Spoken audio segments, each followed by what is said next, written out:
오늘은 로마서 9장 24절부터 29절까지의 말씀을 함께 묵상해 보도록 하겠습니다. 말씀을 봉독해 드리죠. 이 그릇은 우리니 본 유대인 중에서뿐 아니라 이방인 중에서도 부르신 자니라. 호사의 글에도 이르기를 내가 내 백성 아닌 자를 내 백성이라 사랑하지 아니한 자를 사랑한 자라 부르리라. 너희는 내 백성이 아니란 그곳에서 그들이 살아계신 하나님의 아들이라 일컬음을 받으리라 함과 같으니라.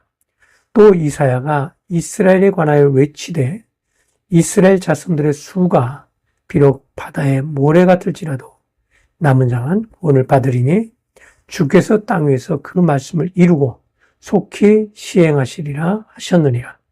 또한 이사야가 미리 말한 바 만일 만군의 주께서 우리에게 씨를 남겨두지 아니하셨더라면 우리가 소돔과 같이 되고 고모라와 같았으리로다 함과 같으니라. 24절부터 29절까지의 말씀을 봉독해 드렸습니다. 바울은 하나님의 이방인을 구원하시기 위한 사역이 이미 처음부터 있었음을 선지자의 글을 통해 말하고 있습니다. 당시 대부분의 유대인들은 하나님의 구원이 이스라엘 백성에게만 해당되는 것이라고 생각하고 있었습니다. 그 까닭에 초대교회 당시 대부분의 그리스도인들은 예루살렘에 머물렀고 자신의 민족인 유대인들만을 전도의 대상으로 삼았습니다. 그들은 비록 유대인들을 향한 핍박과 나중에는 예루살렘 성전의 파괴와 함께 전 세계로 흩어지기 전까지 철저한 선민 사상을 가지고 있었습니다. 그들은 예수님께서 승천하시면서 그들에게 당부하신 말씀을 깊이 생각해야만 했습니다.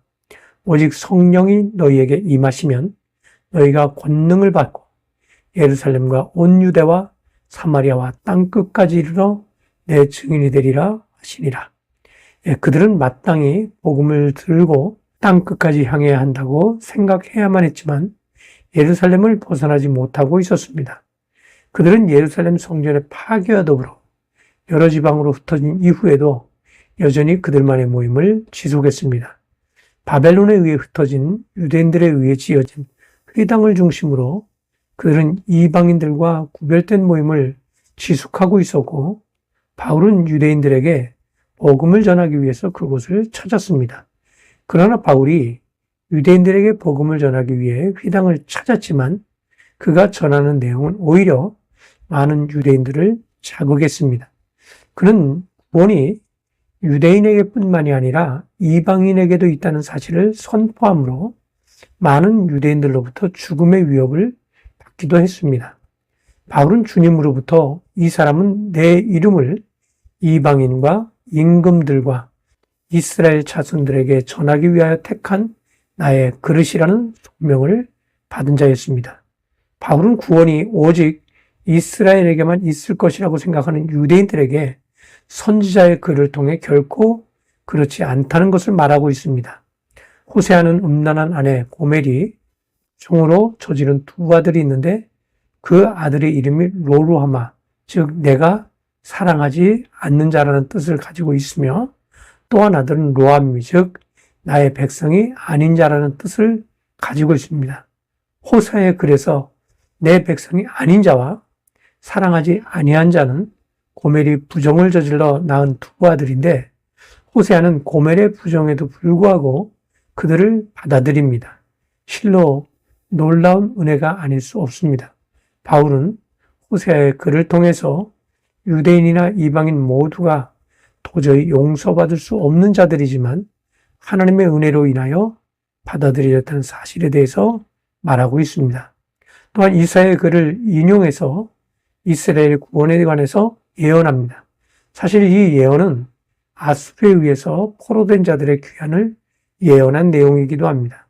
실제로 아수르에 의해서 멸망하게 된 북이스라엘은 이후에 완전히 이방인과 같이 섞이게 되었습니다. 그들은 더 이상 하나님의 백성이라고 말할 수 없을 정도로 혼혈족이 되었고 하나님을 잊은 민족이 되었습니다. 그러나 그럼에도 불구하고 그들 가운데 남은 자를 향한 구원의 소식을 전하고자 하셨습니다. 빈족은 버려졌지만 하나님의 구원 사역을 그들 가운데 지속하고 있었습니다. 하나님은 결코 그분의 구원 사역을 중단하신 적이 없습니다. 그분의 시선으로 볼 때 세상의 모든 민족은 고멜의 두 아들과 같이 모두 부정하고 용서할 수 없는 자들입니다. 또한 버려진 자들일 뿐입니다. 그럼에도 불구하고 하나님은 그들을 받아들이셨습니다. 그것은 놀라운 은혜입니다. 그리고 그들의 신분을 완전히 회복시키셨습니다. 그들을 자녀로 삼으셨습니다. 만일 이런 하나님의 사랑이 없었다면 이미 세상의 모든 것들은 소돔과 고모라와 같이 완전히 멸망했을 것입니다. 주님은 지금도 여전히 죄 가운데 있는 모든 사람들을 사랑하신다는 사실을 항상 마음으로 기억하시기를 주님의 이름으로 부탁을 드립니다. 감사합니다.